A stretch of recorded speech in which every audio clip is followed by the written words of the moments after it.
জাতীয় বিশ্ববিদ্যালয়ে degree pass course দ্বিতীয় বর্ষের পরীক্ষার্থীদের জন্য একটা দুঃসংবাদ রয়েছে।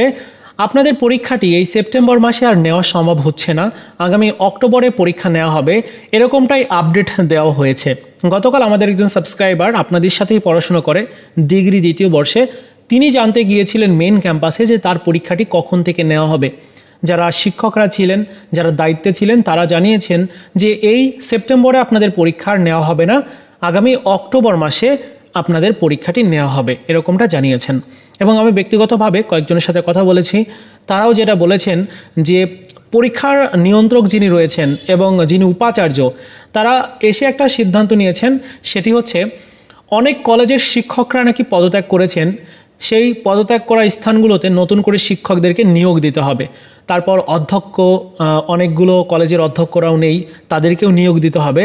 সব মিলিয়ে এই মাসে আর পরীক্ষা নেওয়া সম্ভব হচ্ছে না, কারণ যাদেরকে পরীক্ষা মেনটেন করার জন্য দায়িত্ব দেওয়া হয়ে থাকে তাদের মধ্যে অনেকেই নাকি নেই। সো নতুন শিক্ষকদেরকে নিয়োগ দিয়ে তারপরে পরীক্ষার বিষয়ে সিদ্ধান্ত নেওয়া হবে, এরকমটা জানিয়েছেন। আরেকটা গুরুত্বপূর্ণ পয়েন্ট সেটি হচ্ছে যে অনার্স প্রফেশনাল কোর্সের প্রায় 15 থেকে 16টার মতো রুটিন প্রকাশ করেছে, সেই পরীক্ষাগুলো এই সেপ্টেম্বরে নিয়ে নেওয়া হবে এবং বাকি পরীক্ষাগুলোর বিষয়ে আগামী অক্টোবরে সিদ্ধান্ত হবে, এরকমটা জানিয়েছেন। এখন এই হচ্ছে সর্বশেষ পরিস্থিতি, সর্বশেষ আপডেট।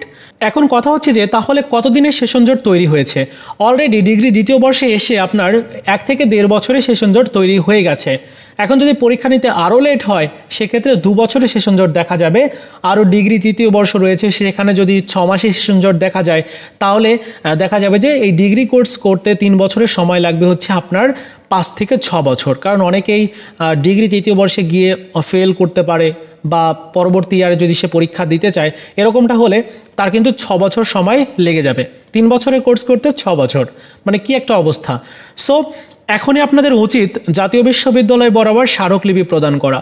যারা জাতীয় বিশ্ববিদ্যালয়ের আশেপাশে আছেন, আপনারা 10-15 জন শিক্ষার্থী মিলে একটা স্মারকলিপি প্রদান করুন, বিশেষ করে জাতীয় বিশ্ববিদ্যালয়ের পরীক্ষা নিয়ন্ত্রক এবং উপাচার্য বরাবর লিখলে সবথেকে ভালো হবে। যেহেতু নতুন এসছেন, তার কাছে এই বিষয়টি জোরালো দাবি জানালে খুব তাড়াতাড়ি সিদ্ধান্তটা হয়ে যাবে। যতক্ষণ না পর্যন্ত দাবি মেনে নেওয়া হবে, স্মারকলিপি দেওয়া বন্ধ করবেন না, ঠিক আছে?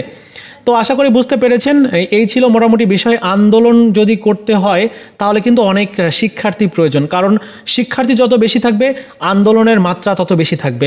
সো শিক্ষার্থীদের মধ্যে আপনাদের ডিগ্রি দ্বিতীয় বর্ষের ম্যাক্সিমাম শিক্ষার্থী আপনার বাইরে থেকে পড়াশোনার পাশাপাশি এই কোর্সটা করছে।